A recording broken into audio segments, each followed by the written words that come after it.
ભારત દેશ અને ભારતીય લોકો દરેક ક્ષેત્રમાં આગવું સ્થાન મેળવી રહ્યા છે ત્યારે હવે ભારતીય મૂળના મહિલાએ કેનેડામાં ડંકો વગાડ્યો છે અને કેનેડાના વિદેશ મંત્રી બન્યા છે. કોણ છે આ મહિલા અને શું છે એમનું સ્થાન?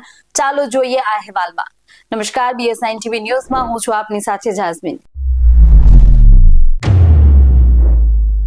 કેનેડાના વડાપ્રધાન માર્ક કાર્નીએ મંગળવારે તેમના મંત્રીમંડળના ફેરફારની જાહેરાત કરવામાં આવી, જેમાં ભારતીય મૂળની અનિતા આનંદને વિદેશ પ્રધાન તરીકે નિયુક્ત કરવામાં આવ્યા છે. તાજેતરમાં ફરીથી ચૂંટાયેલી લિબરલ સરકારે આ નિર્ણય લીધો હતો. ભારતીય મૂળના અનિતા આનંદ કેનેડાના નવા વિદેશ મંત્રી બન્યા છે અને મંગળવારે ગીતા પર હાથ રાખી અનિતા આનંદે કેનેડાના નવા વિદેશ મંત્રી તરીકે શપથ લીધા છે. તે કેનેડાના વિદેશ મંત્રી બનનાર પ્રથમ હિન્દુ મહિલા પણ બન્યા છે. અનિતા આનંદનો જન્મ નોવા સ્કોટિયાના કેન્ટવિલેમાં થયો છે અને તેમના માતા પિતા ડોક્ટર હતા. તેમના પિતા તમિલનાડુના છે જ્યારે કે તેમના માતા પંજાબના હતા. અનિતાને બે બહેનો છે, ગીતા આનંદ જે ટોરેન્ટોમાં વકીલ છે અને સોનિયા આનંદ જે મેકમાસ્ટર યુનિવર્સિટીમાં ચિકિત્સક અને સંશોધક છે.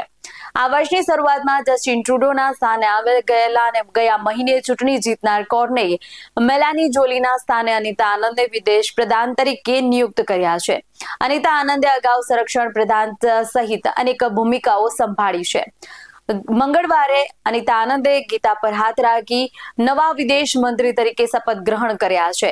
કેનેડા અનેક વિદેશી બાબતોના પડકારોનો સામનો કરી રહ્યું છે.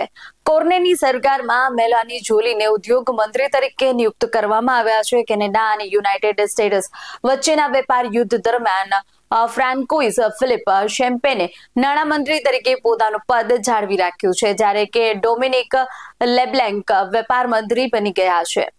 મહિલા દરેક ક્ષેત્રમાં આગવી પ્રતિભા દેખાડી રહી છે ત્યારે હવે વિદેશમાં જઈને પણ ભારતીય મહિલા પોતાની આગવી ઓળખ ઊભી કરી રહી છે, જે મહિલા સશક્તિકરણનું ઉત્તમ ઉદાહરણ અને ભારત માટે ગર્વની બાબત છે.